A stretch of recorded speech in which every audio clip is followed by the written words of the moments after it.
Coming up next, the first in a many-part series on Narnia.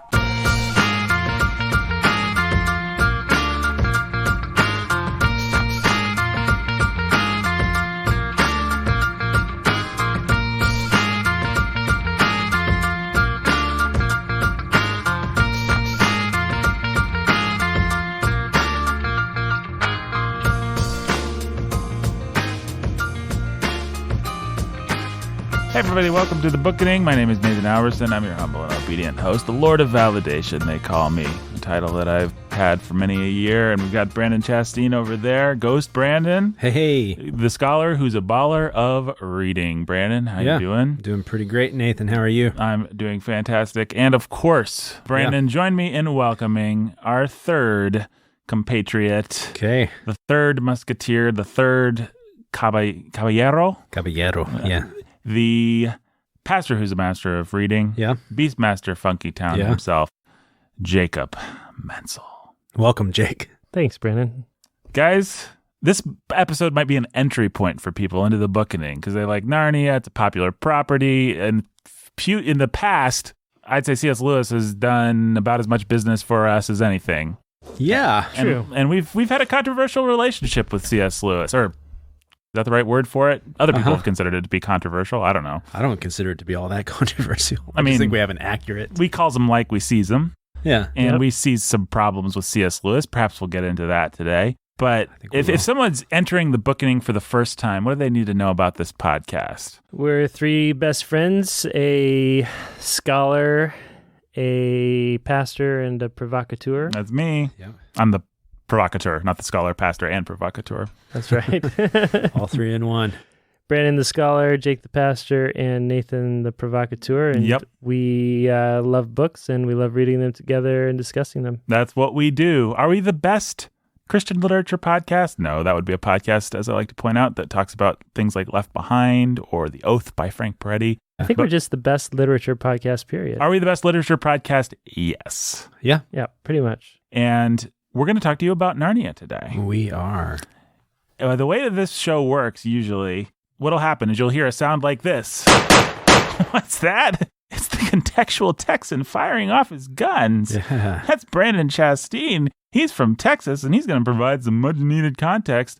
Mm-hmm. If you didn't, this is your first time listening to the show, you should know Brandon's from Texas. You can't tell by my Texas accent. If you can't tell by his thick Texas, if you were here, you'd be able to tell by the 10-gallon hat that he's wearing, the 6-shooters that he's got around his waist, always the giant hunk of steak that he's eating. Yep. From Texas Roadhouse, or as Brandon calls it, Roadhouse. Yeah. And Brandon likes to provide context. The only podcast while on a horse. While on a horse, that's right. He's the contextual text, and he's going to provide some context on, I dare say, C.S. Lewis, the books of Narnia, all the things that we're going to discuss over the next at least 7, or I think we're going to try for an episode per book at least. So you are in for a lot of Narnia in the near future, folks. I thought it might be fun to do a little bit of context for each book as we get there. Ooh, that's interesting. Yeah. It won't be long. Sure. Just a couple minutes or something. Yeah. I love it. Are you going to do the whole corresponding to astrology? Yeah, we should. Thing? That would be fun. What corresponds to astrology? I guess I'll find out. Yeah, you'll have to. I wait it with bated breath. You got to do it now. Okay. Brandon, provide some much needed content. Oh, you got to let out a hail and hearty yeehaw, though. Yeehaw! That's a trope of the. Have we ever asked you what part of Texas you're actually from? No. What part of Texas are you from? I'm just south of Fort Worth. Just You know south. what Fort Worth is nicknamed? What's that? Cowtown. Cowtown. Yeah, because they have a downtown was where they would Cowtown. downtown Cowtown, an area where they would sell cattle. Thus the name Cowtown. Okay, but saying you're from south of Fort Worth is like. I'm from Burleson, little town just south of Fort Worth. Okay, Burleson. All right. Yeah. Now everybody understands. Now everybody understands. About 10 miles south of Fort Worth. Kelly Clarkson came from our town. There you go. That's all you really need to know. Yeah, she sold popcorn in our theater. Have you gotten popcorn from Kelly Clarkson? Probably.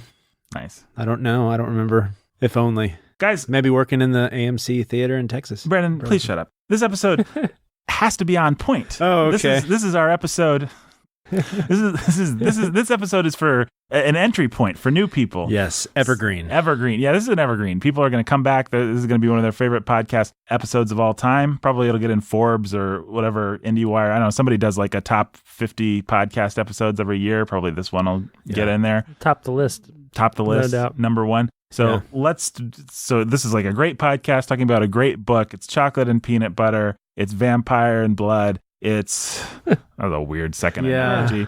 Two things that go together. It's like a cat to catnip.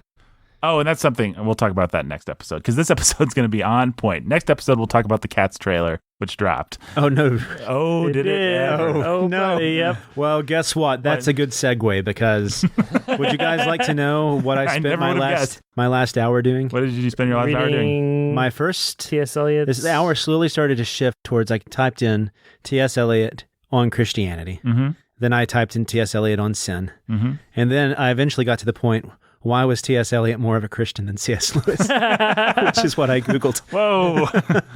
Are we firing shots this early? We are. Shots are fired. Okay. Guys, we like Narnia, right? Yeah, we love Narnia. Okay. And Narnia's great. And we like C.S. Lewis, sort of. We do.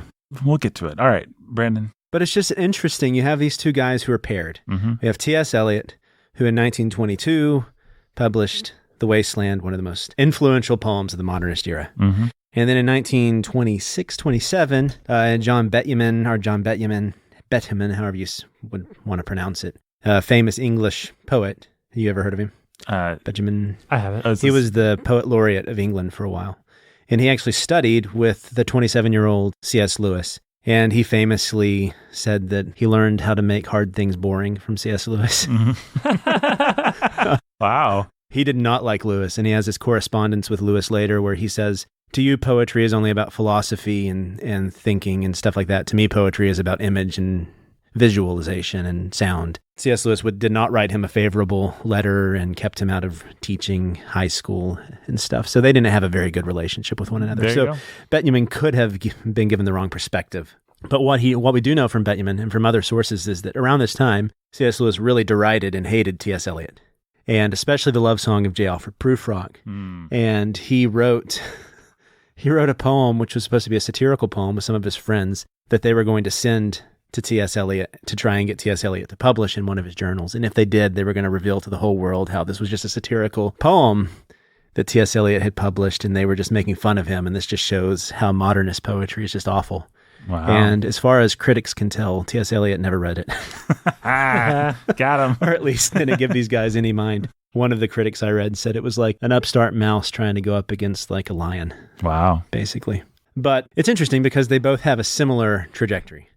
T.S. Eliot started out as an atheist, very famous poet, in the 20s, became part of what was called the Bloomsbury Group, loosely related to the Lost Generation, kind of part of that, but not really one of the figureheads of it. But then in the late 20s, Eliot had a conversion and he became an Anglican. He was part of this Anglo-Catholic movement, which is 1930. So they were actually, late 20s was when T.S. Eliot was converted. Early 30s was when C.S. Lewis was converted as well. And when T.S. Eliot was converted, Virginia Woolf famously, have you ever heard the quote that she said about him? I've had a most shameful and distressing interview with poor dear Tom Eliot, who may be called dead to us all from this day forward.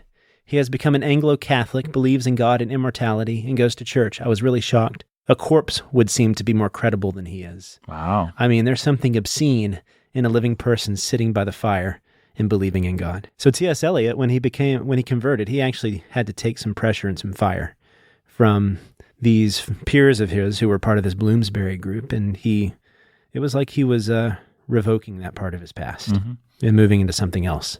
And so after that, he would still have a successful career as a poet, and he would end his life. He wrote Old Possum's Book of Practical Cats.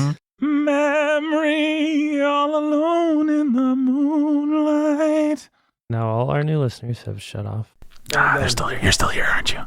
Yeah, it's okay, T.S. Eliot. Brandon will talk about C.S. Lewis soon enough. And here's something, here's a quote just by T.S. Eliot that I liked. He said, with the disappearance...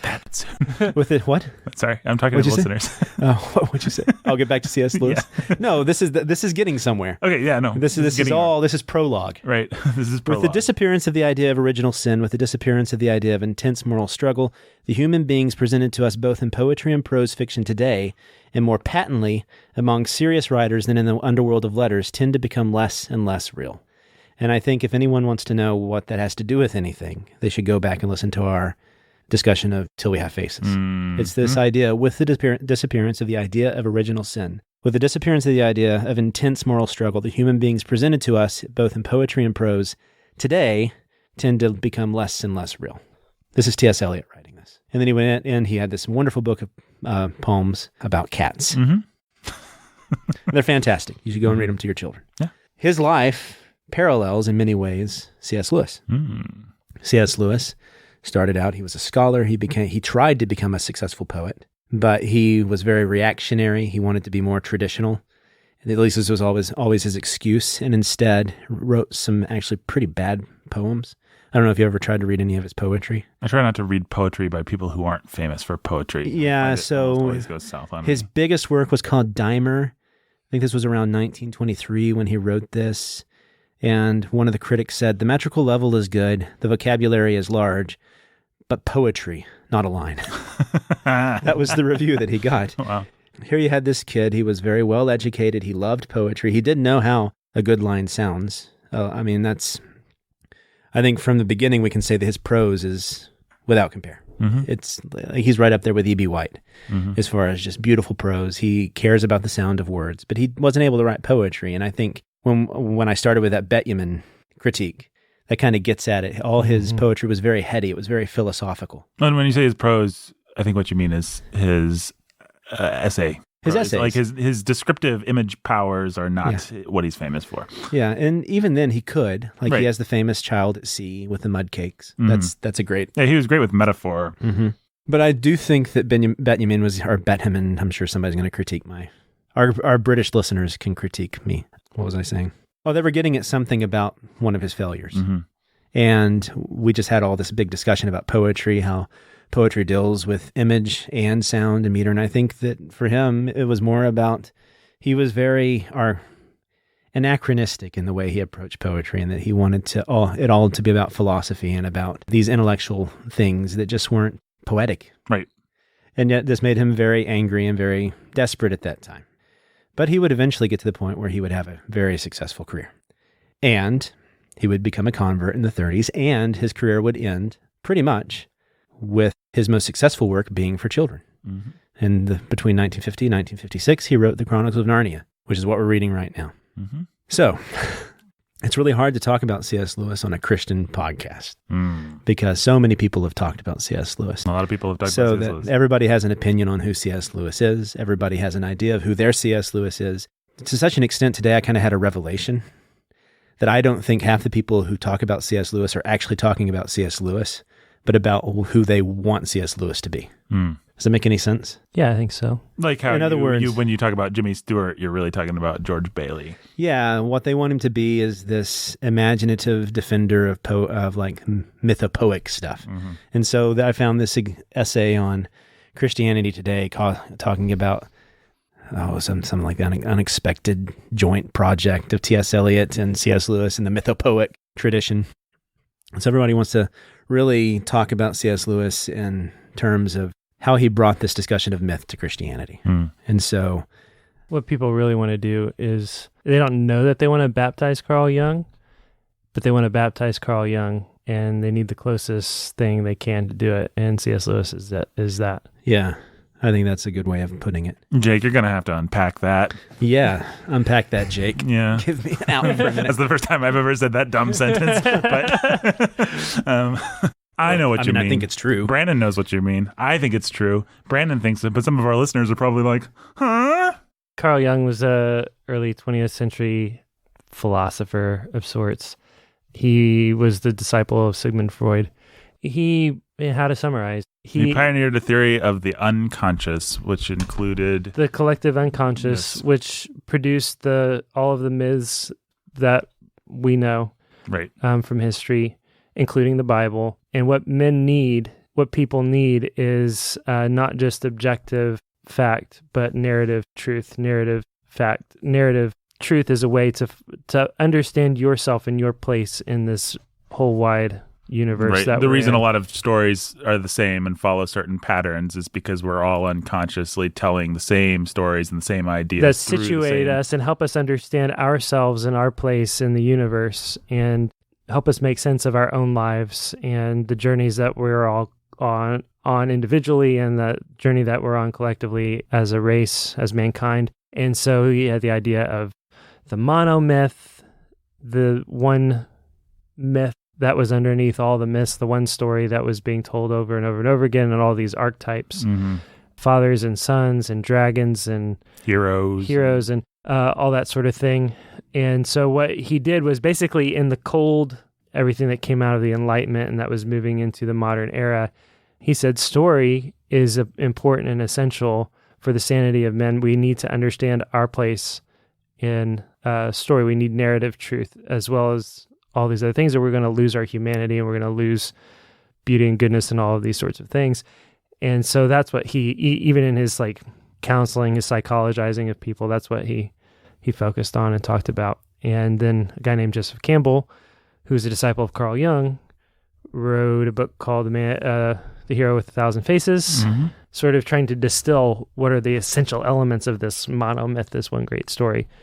All Hollywood ever since has been using his blueprint. So all things Star Wars and all things Marvel and all things and it doesn't even have to be say it's a story about a hero, but lots and lots of stories that you love are essentially Joseph Campbell's hero's journey. Right. And even if they're not consciously distilled from Campbell, they are consciously or unconsciously distilled from mythology. Real mythology, which does contain these elements. What's compelling about Jung, what's compelling about Campbell, what's compelling about all these guys is that stories do help us discuss and understand our lives. There's a lot of truth in all of that, right? There's a lot of truth in all of it. And C.S. Lewis was right there and buying into all of this same sort of thing. Right. And so was Tolkien, so were all the Inklings. All the Inklings were... Charles Williams was real weird about that. Charles Williams, Owen Barfield, all these guys. They were all really into this sort of thing. And so when Lewis is adopting Christianity, he's adopting a Christianity that is a Jordan Peterson-y, Carl Jungian pagan. What'd you say? Pagan. A pagan sort of Christianity. Yeah. And you see that through everything that he writes. Yeah. What is the big pagan part in, it's all over the place, but just a quick aside here. Lion, the Witch, and the Wardrobe had a completely random one that... It has all kinds of, as Bacchus show up and there's all that stuff, but then there's something when Aslan's getting sacrificed. Spoilers. What is it? Well, we'll get there. Yeah, we'll get there. Okay. All kinds of... So this is actually helpful because I want to bring all this back to the question of T.S. Eliot at the end. Okay. All right. It's really about T.S. Eliot here. Right. Well, yeah, but the point is Christians are generally, 20, 30, 50, 100 years behind the times. And so Christians, it's now a really popular trend in Christianity over the last 15 to 20 years to realize that we all need to discover narrative truth and everyone has a story and we need to talk about our story and the story of Scripture and the story of this and the story of that and the story of whatever. And so C.S. Lewis has become one of the poster boys for that. The poster boy for that, the patron saint of all these people who want to basically move away from, I think in many ways, just straightforward gospel preaching and, the Bible. Truth, to put it in a word.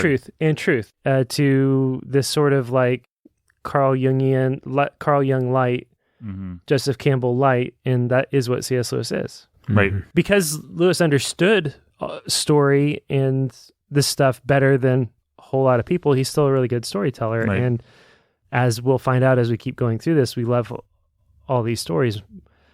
That doesn't mean that we have to pretend that there's something that they're not. Yeah. Right.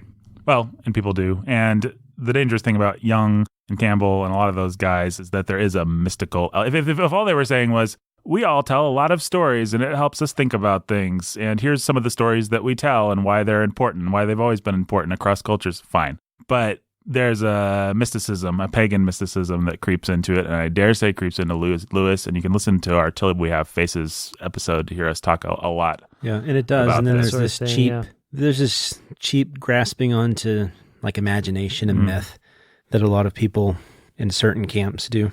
Well, I read a lot of blogs by a lot of people that drove me a lot of crazy. In preparing for this, and a lot of it was just about this mythopoeic aspect or the story aspect or the imagination, and you're like, well, yeah, they could have gotten this same lesson from Barney. right. They didn't need C.S. Lewis for this. So what they want to do is they want to grasp onto this guy who was an Oxford Don Yep. and have him justify their way of seeing the world. Yeah, Right? it's to be fair, a lot of these people they're repenting of hardcore modern rationalism and materialism. Yeah. Right. I repented out of a lot of that stuff. Lewis was life to me for a lot of those same reasons. Yeah.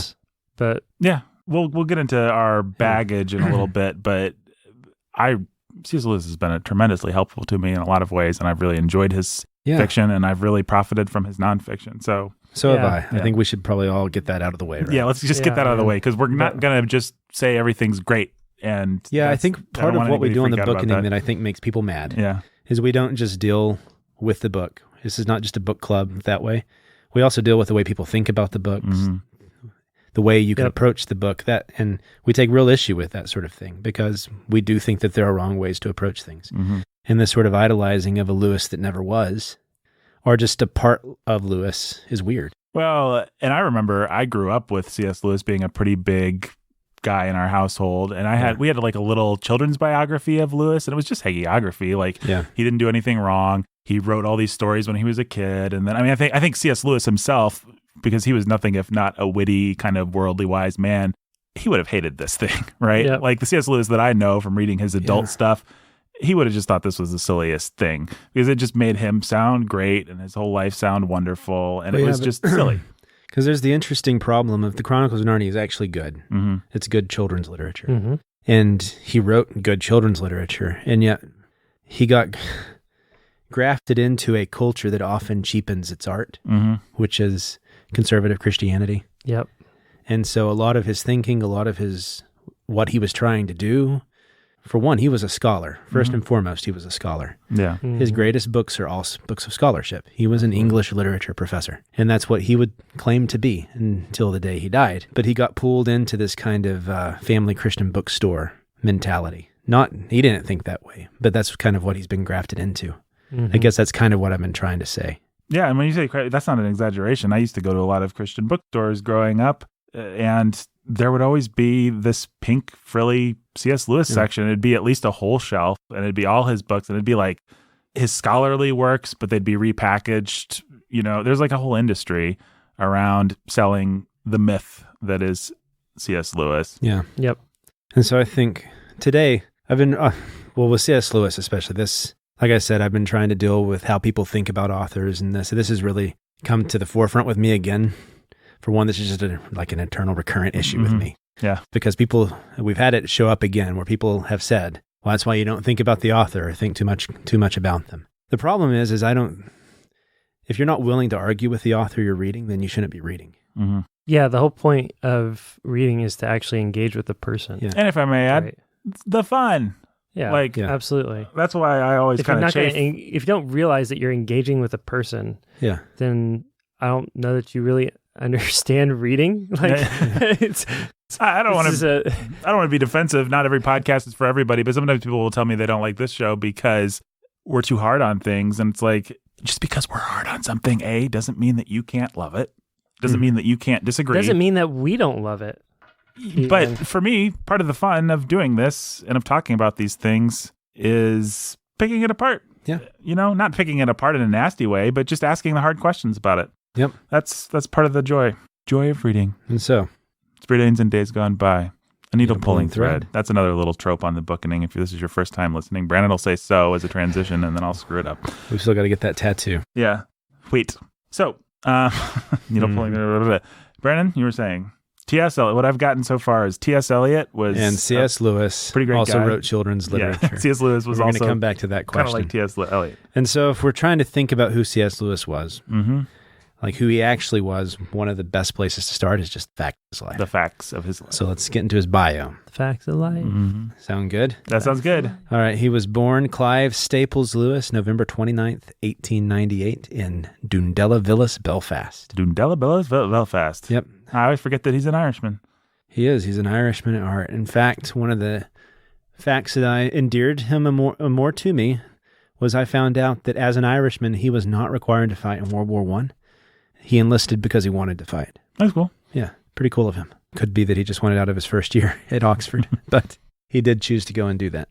He was the second child of Albert Lewis, who was a prosecuting attorney, and Florence Lewis, also known as Flora. He had an older brother named Warren, and he was very close to his brother Warren. Famously, as you said, they wrote some children's books together when they were young. It was a very literary household. Apparently, his dad, even though he wasn't as educated as C.S. Lewis would become, was known for being able to spin a yarn, tell a story. And when he died years later, even though his sons kind of had become estranged from him, they would go home and just find boxes of letters and stuff that Warren would then compile. And his mother was an educated woman who actually, I think, had a couple newspaper or magazine articles published. And so an educated family, a family that was interested in intellectual pursuits, and he read quite a bit as a boy. And they created a world together. This is famous. Anyone who's a C.S. Lewis lover knows about this world called Boxen, which was an animal world. And apparently, I found out it's published.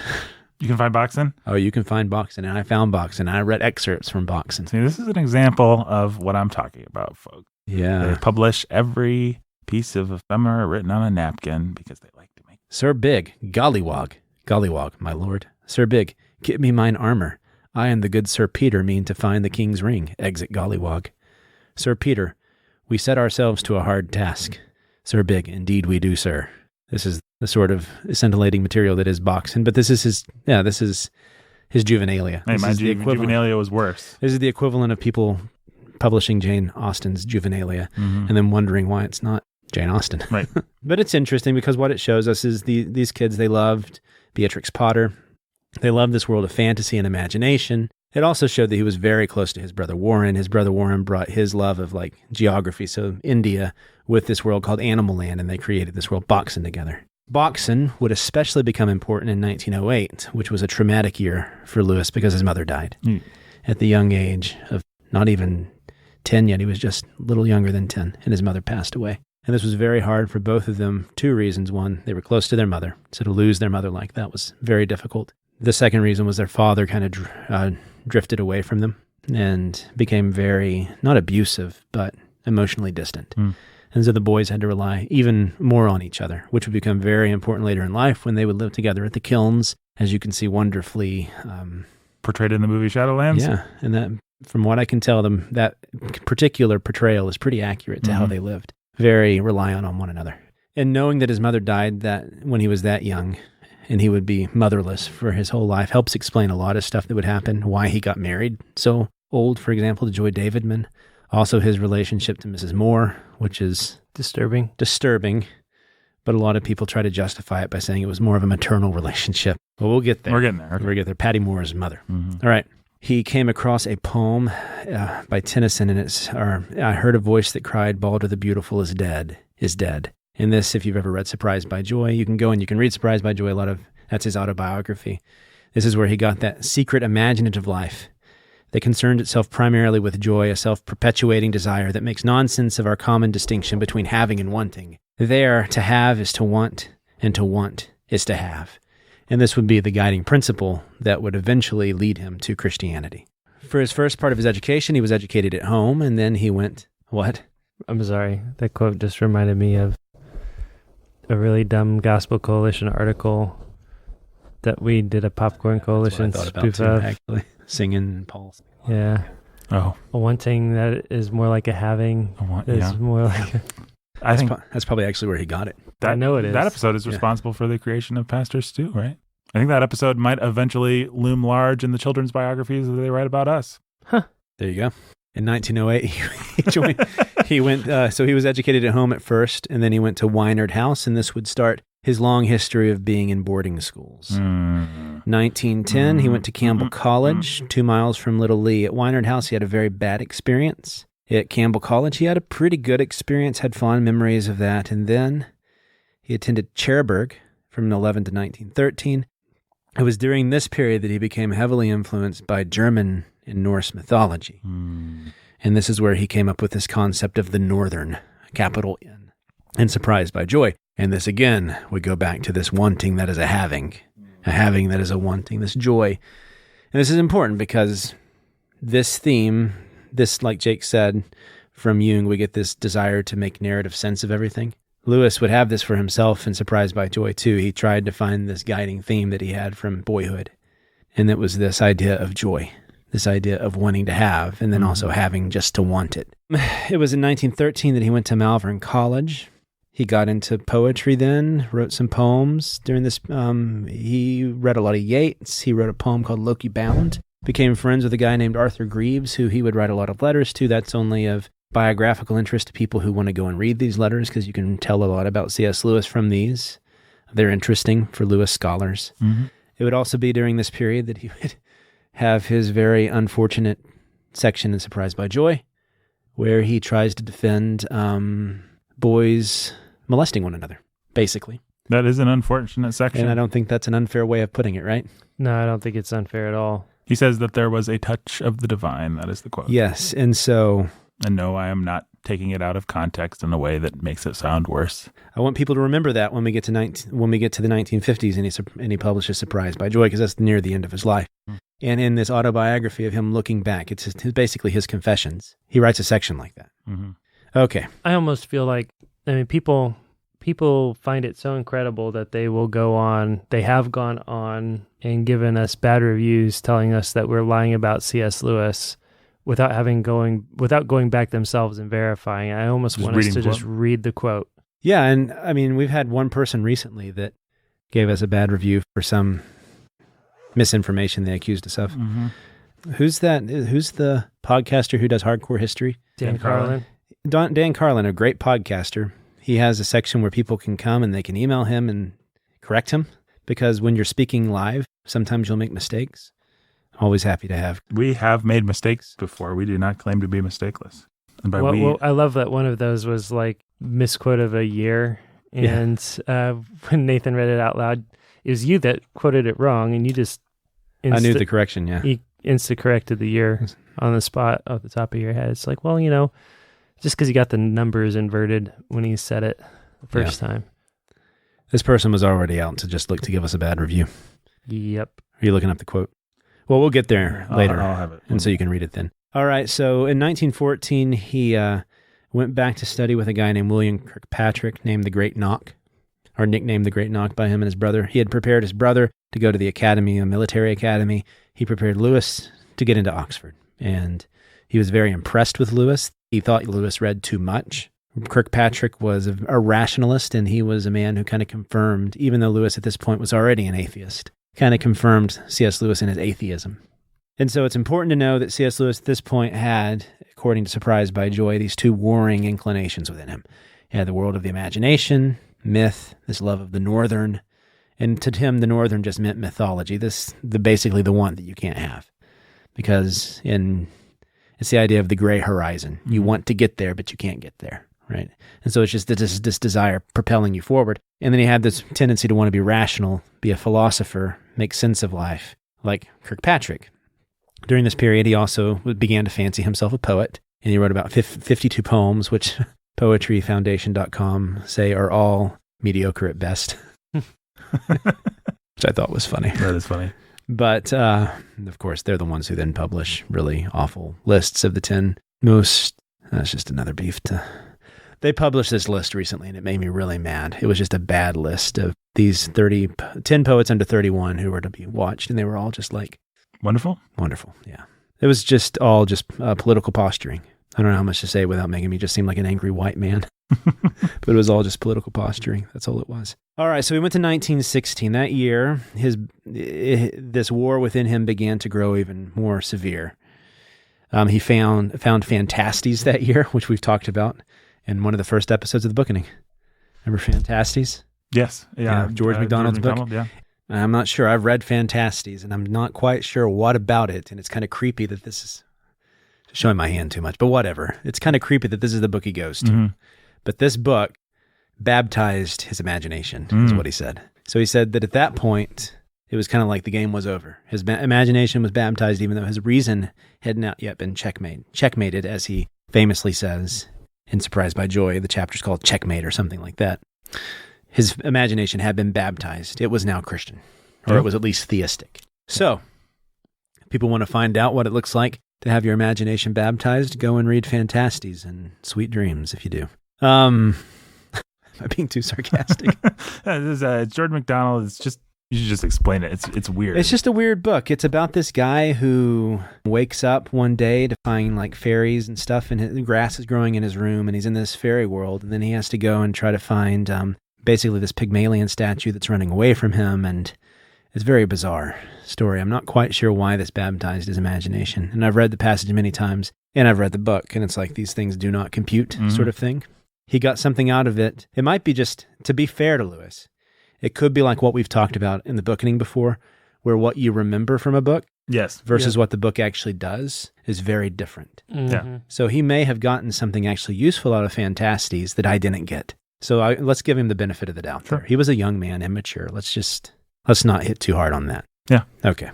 After that, he went to, served in World War I. Like I said, as an Irishman, he did not have to serve, but he did.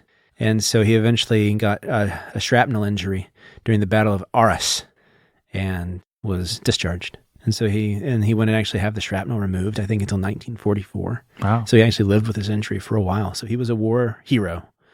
And he made a friend there called Patty Moore, who made him promise that if Patty Moore died, he would take care of his mother, Jane Moore. And Lewis agreed. He went back to Oxford after the war, and that's where his relationship with Jane Moore began, this mother of Patty Moore. And this would be a relationship that would last for a good period of his life. He would actually live with her for a long period. While he was at Oxford, he would help take care of her, and so there's a lot of speculation about what was the actual nature of this relationship. Jane Moore was a very difficult woman. She was not an easy person. But yeah, people wonder. And so the most charitable explanations are his mother died when he was young, and he saw in Jane Moore a mother that he didn't have. Mm-hmm. And so he took care of her. The less charitable explanations, I'm pretty sure, our intelligent listeners can kind of figure out for themselves. Read between the lines. Yeah. I don't know if there's really more to go into there. And you guys want to make any hay with that. I don't know why. No, I mean, I think it's fair to say that that there are things to fuel that kind of speculation beyond just people being modern and perverse. Yeah, there are his friends, some of the statements by them, and then some of his letters. Yeah. Mm-hmm. Yeah, so there are reasons to, but then also this was in the 20s. He was what? He wasn't even 30 yet. He's a red-blooded male. So you can read between the lines, but with mommy issues. Right. Yeah. Again, if we're being charitable, I don't know. What do you even say about that? Well, even if it was weird, there's a whole lot of variations of weird, so... That's right. Yeah. Who knows? That's what thank you. All right. In 1919, he did actually get a poetry collection published under a pseudonym, Clive Hamilton. And in 1922 and 23, he graduated with 2 different BAs, took firsts, which is a high honor at Oxford, and then became a tutor in Magdalen College, which is where he would stay until the 50s. So this takes us up to his end of his education, and then we're starting to get into his career. And so we'll have about 5 years where he's just starting to be a teacher. Important things that are happening there is he becomes friends with J.R. Tolkien. While he was a student, he became friends with a guy named Owen Barfield. J.R. Tolkien got him into Old Icelandic. This is important because this got him into a club called the Coal-Biters. And the Coal-Biters would eventually become the Inklings. So in 1929...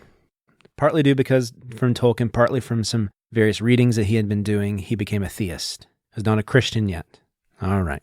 1928, his father died, and this was harder on him and Warren than they thought it would be. They were actually surprised at how hard it was, and this kind of reignited his friendship with his brother again, and so by 1930, with Janie and Maureen Moore, I think I kept calling her Jane, but it's actually Janie, sorry. Mistake. 1 star. But I admitted it. Nope. Janie Moore. I'm giving you 1 star. Okay, well, give me 1 star. I don't care. They bought a house called the Kilns, a house near Oxford in 1930, and they moved in together.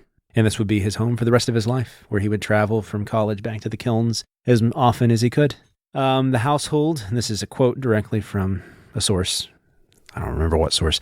The household included a dog, Mr. Papworth, a maid, Papworth. yeah, and a gardener, Fred Paxton, who became the model for Puddleglum, the Marshwiggle, and Lewis is the silver chair. There's some fun Chronicles of Narnia trivia for us right there. Isn't that great? That's wonderful. After Warren re-enlisted in 31, Lewis would spend weeknights in his rooms at Magdalen College. When Warren came back, Warren was traumatized by some of his experiences. Warren, he struggled with alcoholism the rest of his days. But he and Lewis would live together in the kilns until they both died. This gets us up to 1931, when we have the famous meeting with Dyson, one of his friends, and Tolkien especially, in Lewis's room late at night. They argued and argued and argued, and it ended with C.S. Lewis accepting the Christian myth as being the true myth. And he became a Christian. Yay. All right. That's the end of chapter 2? That's the short little prologue, or short little... Okay, and so now we get to the latter part of his career where he actually becomes a famous writer. And so what's important to point out is he had not had any real success as a writer until after his conversion. All his success as a writer would be after his conversion. 1932, he wrote Pilgrim's Regress. Have either of you ever read this? No. I have. It's weird.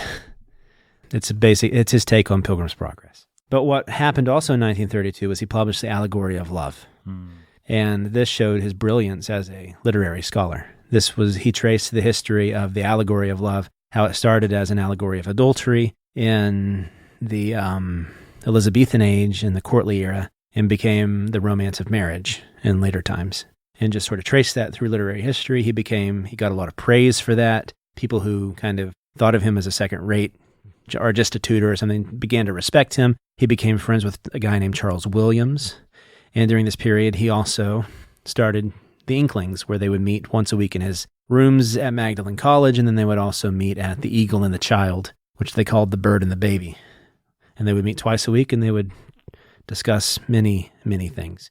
One of the most interesting things about the Inklings is that a lot of the most famous books that came out of this group, so they would actually read them at the Eagle and the Child to one another. So you had The Hobbit was read there, parts of the Chronicles of Narnia were read there, and they would discuss them and argue about them. And it was basically their equivalent of the other groups that were formed at the time. You had the Bloomsbury group, you had the Lost Generation, what was the Algonquin Round Table. Absolutely. Right? All these groups were a big thing for the modernists. And so whether he liked it or not, C.S. Lewis was kind of participating in a modernist trend right there by having a friendly little literary circle.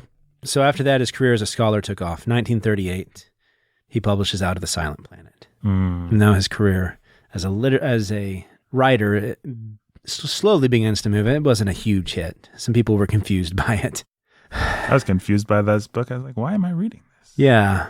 Why is this so boring? During World War II, his brother Warren would go back to fight. Because of his old war injury, C.S. Lewis would not. Instead, he would stay back, and he would help with public morale through Christian apologetics. And it's this period where his career actually takes off. And it's because of the BBC. This guy named James W. Welch invited him onto the BBC to start giving a series of news broadcasts. And what people realized was he had a great voice for news broadcasts. He was kind of a perfect voice for it. Have you ever listened to any of them? No. They're pretty good. I mean, he had a great voice for this sort of thing. He's always like a rich, booming voice is what he's described in. And yeah, it's true. You understand why he was just as famous, why he's just as known for being a public speaker as he is as being a writer. He would eventually compile all these together into a book called Mere Christianity. And this is where his fame as a Christian apologist and novelist really took off. This is where he became famous. Like 2-year period of World War II here. Not that World War II only lasted 2 years. Don't get me there, fact checkers. But in 1941, he also he gave his sermon, The Way to Glory. So you had the Mere Christianity lectures, you had Weight of Glory. All these things happened within that 1941 to 1942 period, and his career just goes like that. Are we ready He becomes no longer the private secluded tutor who he was to John Betjeman, who was hard. Right. Even though you have other accounts that said, well, actually his lectures were attended because he was known for being hard, because it was just because he assumed all his students had read more than they had. And he would pace back and forth. He had that sonorous voice that everybody praised him for later on, and he would quote extensively from memory. And so his lectures were very well attended and vibrant, is what they said. So some people even then discount what Betjeman said. So he was just an old he was just bitter at Lewis.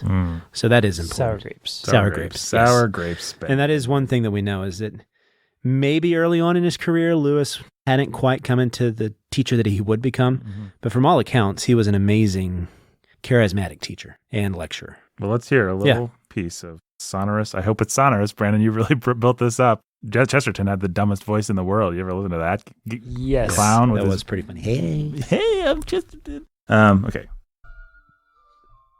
What's this? What did you find? It's a YouTube video. This is supposed to be from the Mere Christianity lectures on the BBC. A war-weary and bedraggled population drew inspiration from these addresses and made the Oxford Dawn a beloved name among many. Was this music at the front of it? No, they're just providing this text. Come on. Hey, I'm C.S. Lewis. Nope. Oh, come on. Okay, here we go. Talks, I've had to say a good deal about prayer. Nope. Sorry. Going on to my main subject tonight, That's I'd not like bad. to deal with a difficulty some people find about the whole idea of prayer. The whole idea of prayer. Well, His maybe deep, not. So. sonorous voice. Yeah, whatever. Pinch your nose and Yeah. Deep, sonorous. Yeah. It's not. You can listen to some of his other lectures too, and he's not so affected. Yeah. Well, and also, it's a crummy old radio. Yeah. It's not going to It doesn't always do that. Not going to make for maximum sonorous delivery. Where were we? Way to glory. Yeah, and so it would be 1941, Weight of Glory. In quick succession after that, 43, Perelandra was published. 45, That Hideous Strength. Out of Same This year. Galaxy. Yeah. That novel. Same year. I have it on the authority of no less than Jake Menzel's old blog. that novel is the other novels. one of these days I'm going to publish some of the things I stole off your computer that one time. I'd be very sad about that if you did that. Please don't do that. What's good for the goose is not good for the gander. You know that old saying, right? Great Divorce was I'm also not sure that's published how during it this goes. period. Revenge is a dish that should not be served, I think. That's a famous saying. Sorry, Brandon. I'm just going to let it get as cold as possible. No, this is fun. This is because what also happened during this period was his friendship boxing. His friendship with Tolkien began to cool. Yeah. Oh, So, hey. yeah. Hey, So nice tie-in. All right, now keep it going. Because they argued with one another. Oh, hey. They Oh, dared- no. Not just Tolkien- roll through. Yeah, Tolkien dared think that in the 50 through 56, when he started to publish Chronicles of Narnia, he dared to think that the Chronicles of Narnia was second rate.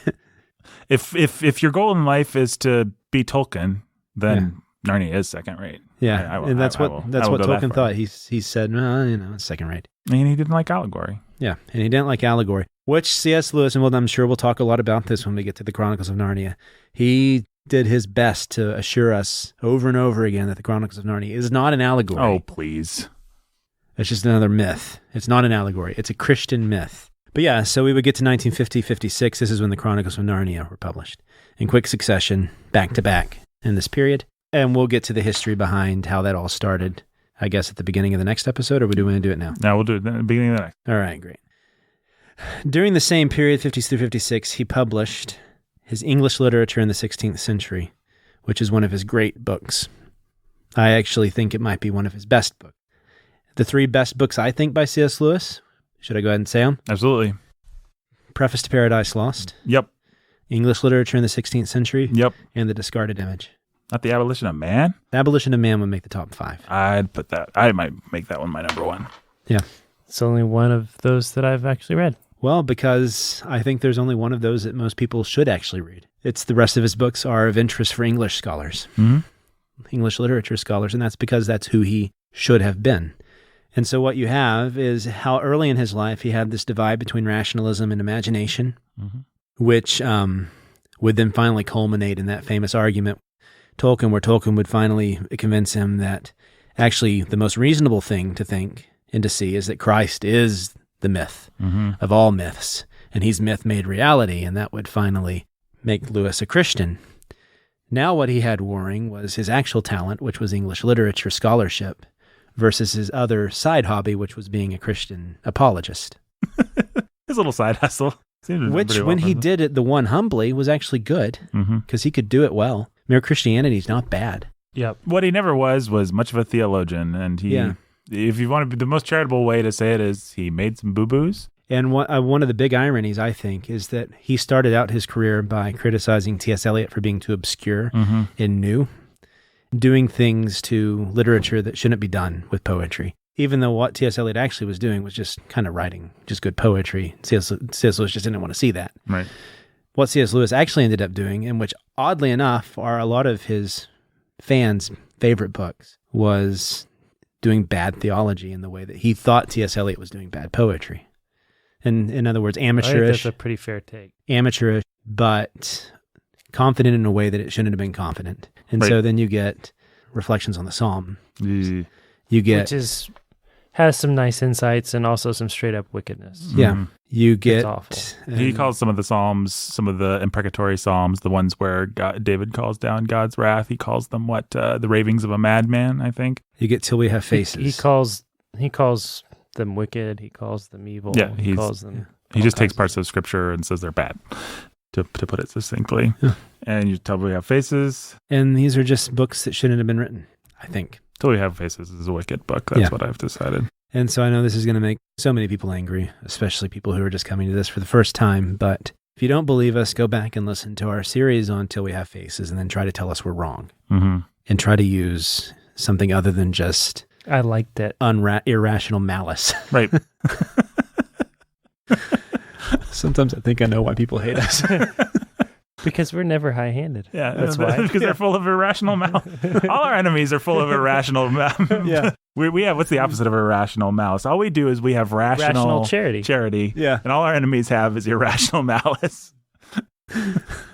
No, it's a touchy subject because people really like C.S. Lewis. They feel affection for him. You know, there's some authors that you like, and then there are authors that you really feel affectionate for, that you feel a personal kinship with, that you feel like they've kind of come alongside you and helped you, that they've spoken your language. C.S. Lewis is that way for thousands, hundreds, millions, whatever the number is. He's that way for lots and lots of people, and he has been since he first became popular. And so I think it's a little bit understandable. We can have a little charity on people not liking us beating up on C.S. Lewis. If you're listening to this podcast, if you're a Christian, if you're generally or basically Reformed, probably at this point in your life, C.S. Lewis has had a really significant impact on the way that you understand worship and praise, right, and joy and human nature that has been profoundly helpful to you.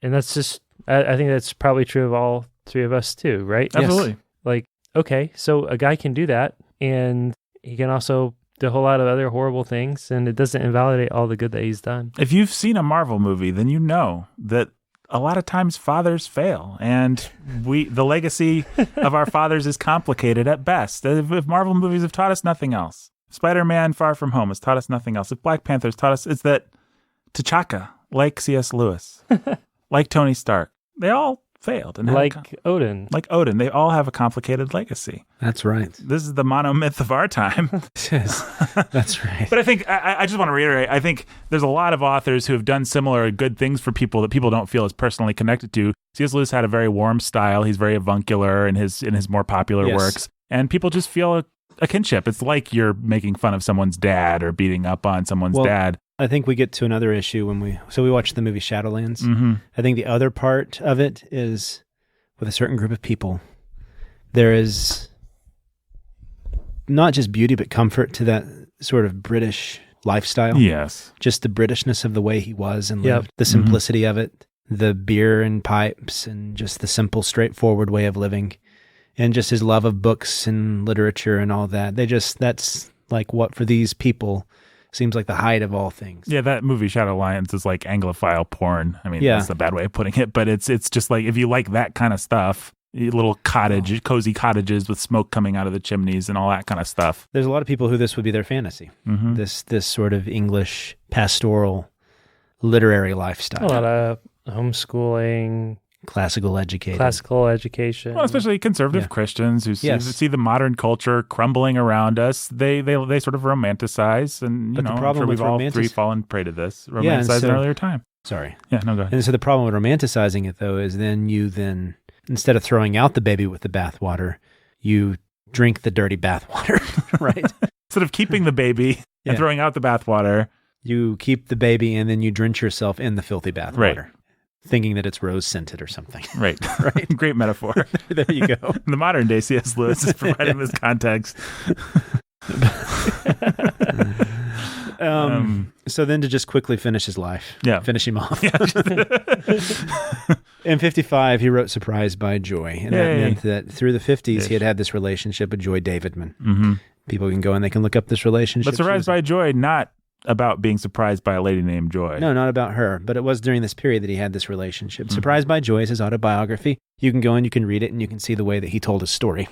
In the around 56, he would... Would this be a good place for me to insert a little pederasty? Yeah, and so, actually, let's go ahead and do that. Surprised by Joy was this reflection back on his life. It was his attempt to make sense of this imaginative longing that he had had since he was a 9-year-old boy that then picked up some gray tones in high school with the Northern Norseness, and then was baptized with Phantastes, and finally had the nail in the coffin with Tolkien, or I guess was brought to life by Tolkien is the better way. The final nail was pulled out of the coffin. And he said, "Arise, my creation." Go ahead. Two good metaphors in a row. But so, my metaphors are great, Nathan. Surprised by Joy, his autobiography. He's looking back on his life. Now, I'm sure certain people who have conferences about C.S. Lewis, or maybe even read about C.S. Lewis at big Christian conventions, might take issue with us for calling out this passage so much. But there's a problem with this passage. And I think it has to do with the way he says it. Yeah. So go ahead and read it. And I'm going to set this up with a little charity and say, I think I kind of know what he was getting at, but also I don't excuse what he says here. Let me just read this section. And he's talking about his boarding school. And, well, let me just read it. Quote, "If those of us who have known a school like Wavern dared to speak the truth, we should have to say that pederasty, however great and evil in itself, was in that time and place the only foothold or cranny left for certain good things. It was the only counterpoise to the social struggle, the one oasis, though green only with weeds and moist only with fetid water, in the burning desert of competitive ambition. In his unnatural love affairs, and perhaps only there, the blood," that's the name of a certain kind of dude in the fraternity or whatever you want to think of it, "the blood went a little out of himself, forgot for a few hours that he was one of the most important people there are. It softens the picture. A perversion was the only chink left through which something spontaneous and uncalculating could creep in. Plato was right after all. Eros, turned upside down, blackened, distorted, and filthy, still bore the traces of his divinity." Unquote. Yeah. So his point was that there was this social order that was just nasty with some people on top and some people on bottom, and everyone was out to be selfish and to get what they could for themselves. And then you had these moments of love, moments where you suddenly weren't thinking about yourself, but were thinking about the other person, the person you were taking advantage of. Right. It was transcendent. Yeah. Ultimately, that's what it's about. It's transcendent. It had even turned upside down and blackened bore. Blackened, distorted, and filthy still bore the traces of his divinity. So he said the fetid, what was it, the water? This was wonderful. The one oasis, though green only with weeds and moist only with fetid water. Yeah, and so what you see here is how this desire for this feeling of transcendence, and we haven't put it in those words yet, but that's what he's talking about. So when you have like some cheap Christian artists always talk about how the art makes them feel transcendent. It transcends themselves, man. And that's what art does. It makes you transcend yourself and feel like you are no longer yourself. It's transcendent. It gets you to these higher truths. Well, that was the article. That was a silly article when Gospel Coalition we were making fun of in that episode that we alluded to earlier. They took a carpool karaoke, one of those James Corden things, and said... And did this big, like, faux C.S. Lewis praise of the transcendent. The transcendent themes, the joy. The transcendent joy of Paul McCartney's Carpool Karaoke was like the name, maybe the actual name of... Yeah, it was the joyful longing of Carpool Karaoke. That was the name of the article. Yeah. Which is just nonsense. And so this is where actually then, to go back to John Betjeman one more time, this is where his critique begins to make a little bit of sense. Because what he's saying is that poetry, and we talked a lot about this in our poetry episodes, it doesn't transcend you. It gets you to take delight in things. It gets you to take delight in the created world. Right. That's what good poetry does.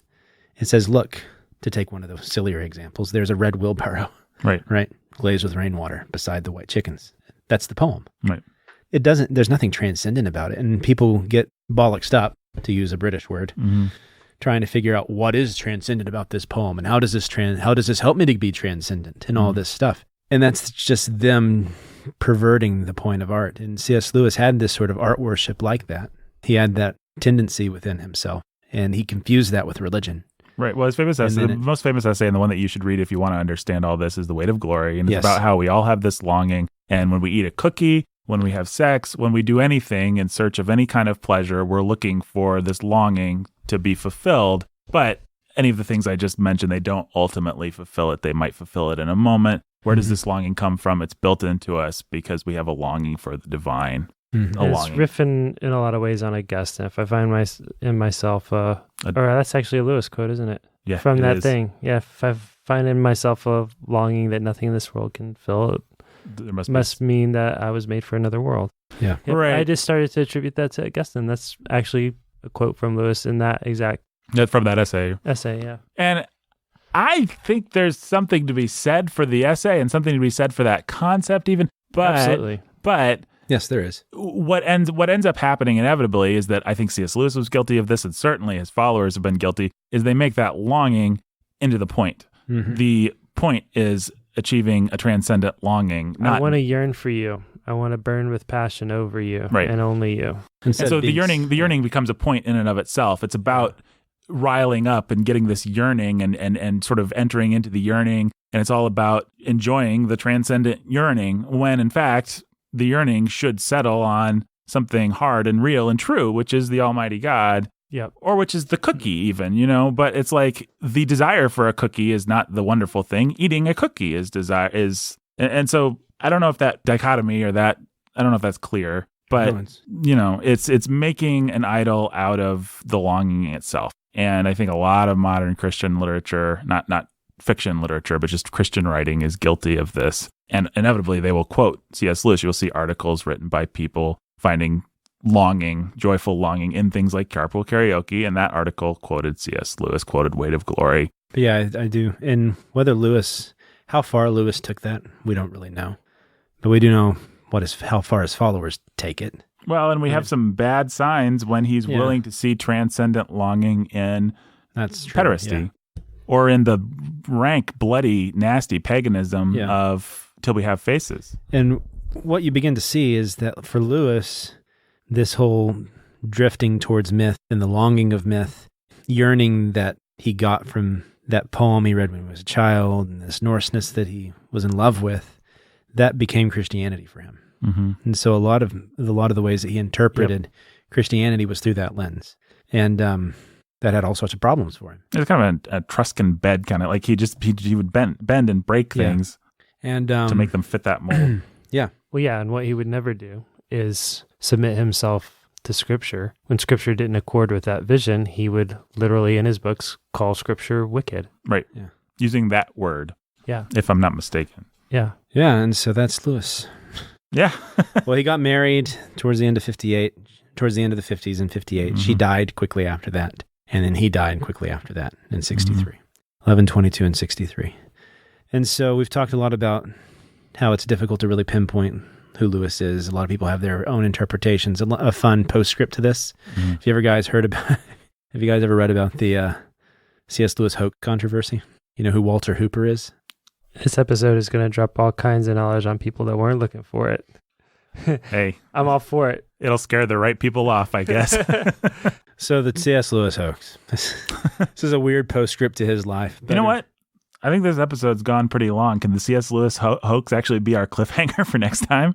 Well, yeah. I thought you were going to bring it all back home. I was going to bring it to T.S. Eliot. No, Let's start out with the C.S. That Lewis would be a hoax next fun time. cliffhanger. How does this all tie back into T.S. Eliot? How does this all and why did Brandon Google why is T.S. Eliot a Christian and C.S. Lewis isn't?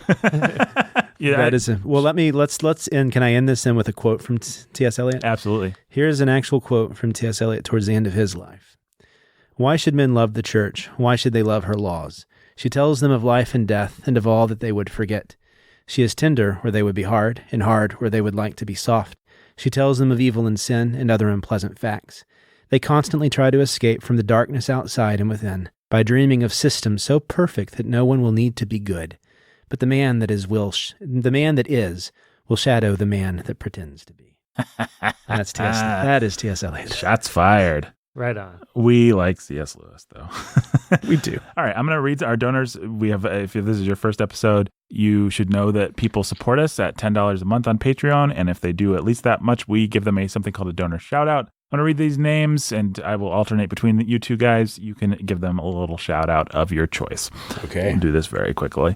Robert and Rhonda, the Lovebirds, Brandon. Robert and Rhonda, the Lovebirds. The Artful Anthony Dodger. The Artful Anthony Dodger. Little Anthony. Little Anthony. Cigar Store. The Immortal Chelsea. The Immortal Chelsea E. Jimmy Beam and Little Annie Oakley. Jimmy Beam and Little Annie Oakley. Lily of the Valley. Lily of the Valley. Andrew and Esther, the Lovebirds. Andrew and Esther, the Lovebirds. The Inscrutable Jenny Z. The Inscrutable Jenny Z. The Keith Master. The Keith Master. David's Mighty Man Trucking. David's Mighty Man Trucking. John and Jill and Little Baby Max. John and Jill and Little Baby Max. Jane Kitty or Cold and Love Cheese. Jane Kitty or Cold Enough Cheese. And all the kids. Hey, And kids. all the kids. Hey, Junia. Great kids. My beloved mother, Beth. Nathan's beloved mother, Beth. Console Prime Blue. What? Console Prime Blue. You were here for Console Prime Blue's introduction. No, I was here for not. this. Hey, or Danny, Dumb Stuff Danny was with us.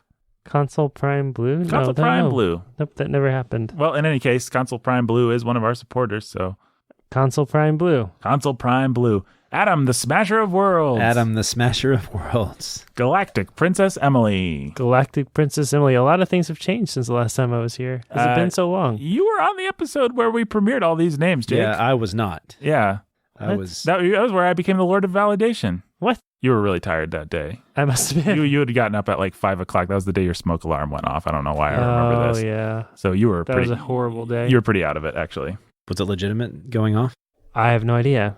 Ours did that the other day. It's spooky. I know It that. was very spooky, and I couldn't get back to sleep. Yeah. And it was horrible. All right, you guys are both going to burn to death, but we need to get through these. Okay. uh, Somebody after us. Flesher, the woe-bedraggled Wizard of Yore. Fletcher, the woe-bedraggled Wizard of Yore. Jeremy, the dark-hooded Lord of Death. Jeremy, the dark-hooded Lord of Death. Nathan, not me, of course. Nathan, not Nathan, of course. The incandescent Meredith. The incandescent Meredith. Maya!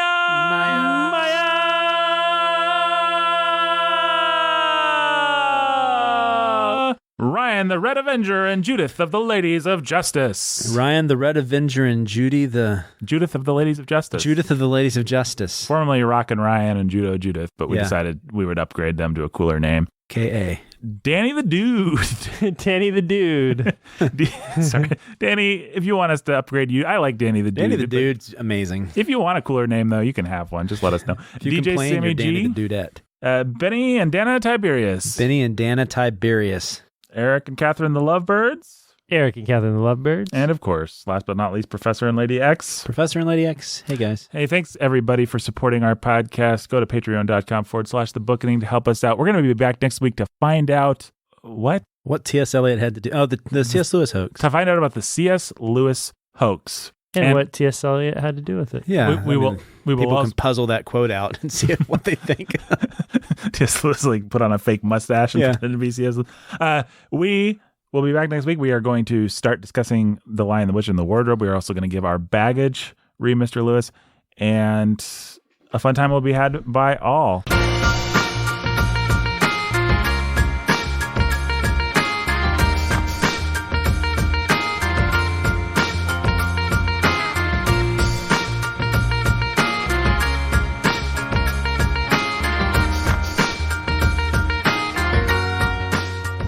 The Bookening was written and produced by me, Nathan. Executive produced, like all fine Moorhorn products, by me and Jake. So, see you next week, everybody. Bye.